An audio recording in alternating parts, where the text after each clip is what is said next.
Hi again everyone, Kevin Geeting, winemaker here at Country Heritage Winery. And today I've got a guest with me, one of our owners, Jennifer Lutter. Hello. She's gonna try some wine with us today. Today we're doing Marquette. And needless to say, this is one of our favorites. It is one of our favorites, yeah. This is gonna be a fun one because we're actually gonna do we're gonna try 4 wines today from Marquette. We're gonna do 2 dries, the 16 and the 17, and then we're going to do a 2019 semi-sweet rosé, and then we're going to do a 2017 port that we made from grapes that we got from a vineyard up north, Tim Wolf's vineyard there at Pine Hill. So the only thing I'll say about Marquette is super great grower. It's a hybrid from Minnesota. Grandson to Pinot Noir. Whether you like Pinot Noir or not, our Marquette for some reason does not have any Pinot Noir character to it whatsoever. No, just a little bit of fruitiness on the front. Yeah, I've tried Marquettes from other places in other states, and it can resemble that. It's lighter, it's fruity, a little spice, but for some reason or other, our little spot of ground seems to add something else to it. So this is 2016, super hot year. I think we picked this the 1st or 2nd week of September. Yeah, we let it hang a little longer. Yeah. So this is one of our favorites. So let's try this. This is, black cherry. Black cherry. Loads of black cherry. Black cherry, through and through. A little baking spice on the finish. Yep. Maybe a little currant. Yeah. A little smokiness to it. Show them the color. We like to show the color. Good deep color to this one. We ferment all our dry reds on the skin, in tank, usually 10, 12 days, however long it takes. And then we transfer immediately to oak. This goes in hybrid barrels, so it's a combination of American oak and French oak, and stays there for about 18 months. And this is just one of our best, don't you think? It is, yes. I do believe it's probably our best Marquette we've had. But this one is, this is solid for sure. This is the bottle. 2016 estate grown. What would you eat with 16? 16? Fillets on the grill. Yep, 110%. Fillets on the grill. You like mushrooms? I do love mushrooms. Sauteed mushrooms, Yes. maybe? Yeah, sauteed mushrooms over the top of your fillet. Yeah, 16 is the steak one. Okay, so next one, 2017. Yeah, we don't forget about this. And this will be the difference in what a year makes. 17 was not as hot. We harvested essentially at about the same time. But I remember that we had a little bit more rain that year. There was some worry about rot, and the grapes just wouldn't hang as long. We picked it a little earlier than normal, so still a good color on this one, but a little bit different. Yeah, it's got a different nose on it.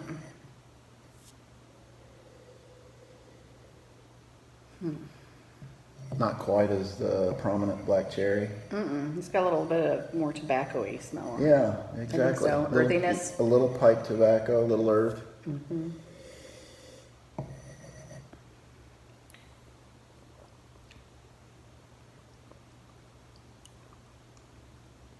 There's nothing wrong with that, though. I mean, it's a solid wine. It's a medium-bodied wine. Doesn't have quite the heft that the 16's got. Yeah. That's why you like 16. Yeah. Jennifer likes Washington State Reds a lot, and they've got a lot of muscular tannin to them. It's my go-to besides here. Yeah. Yeah, for sure. 17, I'm feeling Italian here. Yeah, definitely. Anything with a marinara sauce. I was gonna say red sauce. And I think that's because the acid is about that much higher. A little bit of maybe Italian sausage in your dish, Yes. for sure. Oh yeah. We're going to try the rosé now. This is our 2019. Here, let's just I'll pull this up so you can see the difference. So the difference in rosé winemaking is we pretty much treat it like a white wine. So grapes come in, we press it right away, clarify the juice overnight or let it settle, and start fermentation the next day. Keep it cool. It is pretty. And we're just essentially trying to make something fruity, easy drinking. This was finished off semi-sweet, so not dry at all, but it's not like super sweet either. The acid balances it out. Medium, I would say. It's a nice summer wine. In the pool kind of wine. Yeah, and it definitely smells completely different. I smell strawberries. Yeah. Full on strawberry when you taste it. I like it. I'm a dry red drinker, but I really like this. I think on a hot summer day in the pool, I could drink this. I mean, this is not cloyingly sweet. It's refreshing. Good acid. We did pick it a little earlier, maybe a week earlier than we would normally pick for a dry red, which is okay because it keeps the alcohol down. We're not really looking for a big blockbuster here. No, it's just an enjoyable, refreshing. I relate everything to something I do, so this would be my pool wine. Yeah. I think that's a perfect description. It is a pool wine for sure. Patio wine. Definitely.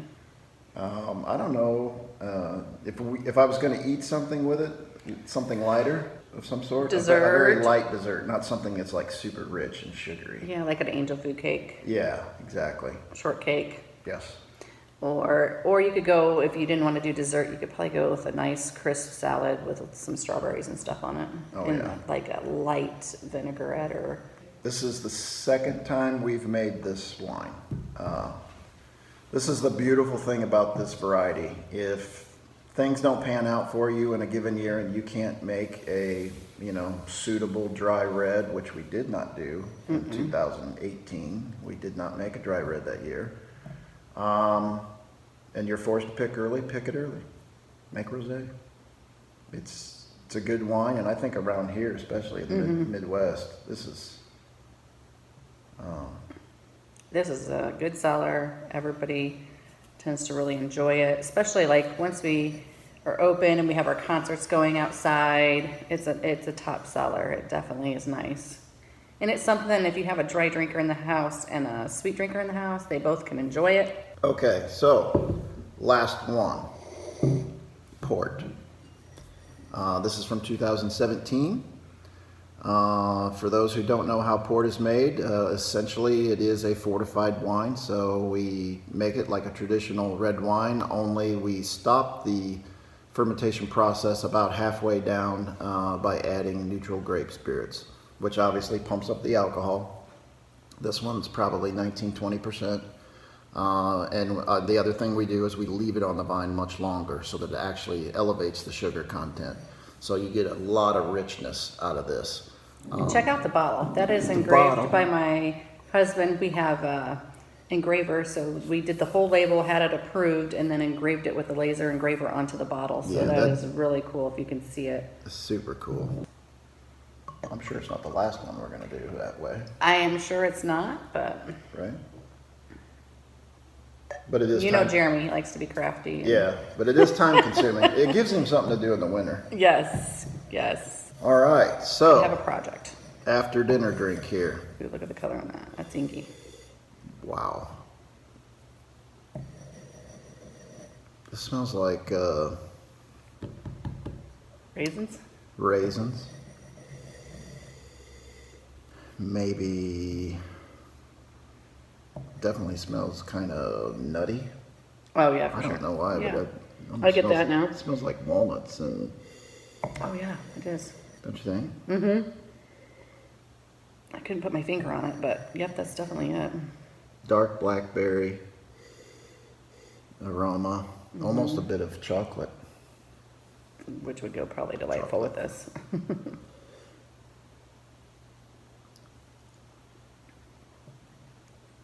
Pretty smooth too. Oh yeah. Look at the difference in the color. You need to show them the color. That's pretty inky. It's definitely got a little bit more extraction for sure. Super dark, super rich. Dessert for sure. Chocolate would go fantastic Dark with chocolate. this. Anything with a lot of richness to it. This is not a weak wine. This is powerful. A friend of ours used to say that port was the wine that you drank after you put the kids to bed. Oh, for sure. So that's good. Very good. Yeah. Anything else you want to add as far as, I mean, It's just so versatile. It's a good wine. Like I said, we've got the dries, we've got the semi-sweets, we've got the port. So it's just such a versatile wine, and I enjoy it all year long. It's one of my go-tos. Me and one of my best friends drink it almost every time he comes here. Very enjoyable. I drink it year-round. Some people say you can only drink reds in the winter. I drink reds year-round. Yeah. So, I Right. mean, it's great grilling. oh, yeah. So, That's the big thing, is making sure you're picking the right wine with the right food. I mean, there's some Yeah. foods that are not what I call wine worthy. And then there are others, like steak, that really deserves a super good dry red. oh, for sure. And Marquette is definitely one of them for us. Yeah. Not to mention, it's just it's a worry-free grower. It is. I mean, it doesn't really give us much fuss with disease. I honestly, in the vineyard, I think the biggest headache that we have with it is it grows too well. Yeah. And if you don't get out there and work on it throughout the season, if you just let it be, it's going to punish you in the wine cellar for sure. So if you take care of it, it's definitely going to give you super fruit for sure. Yeah, it's not quite the diva that some of them are. Oh, no. Some of them are pretty. Yeah. 2018 was the only year we've never done a dry red from Marquette since we planted it in 11. So, Yeah, it's been here since the get-go. and the only reason we didn't make it that year is because the humidity was ridiculous and it rained a lot, and it just, the grapes essentially were not up to our standards. And if it wasn't going to make a great wine, we didn't bother making it. We covered all the bases with think so. Marquette, and You need to come in and try it. for sure. Definitely, if you're a dry red, even if you're that medium-bodied, medium sweetness red, come in and try it. It's not known real well, and like he said, I've tried a lot of Marquettes at a lot of different wineries, and I haven't found one that tastes like ours. So soil definitely plays a part, weather plays a Absolutely. part. So definitely come in and try it. Give it a chance. It's one of my favorites, and like he said, I'm a Washington red fan through and through. Marquette's my go-to from here, and it's a nice red. Yep, it's rock solid for us for sure. With that, I Cheers. guess, yeah, absolutely. Cheers. We will see you guys next time. And like always, we've only got so much time in this little paradise of ours. Don't waste it drinking bad wine.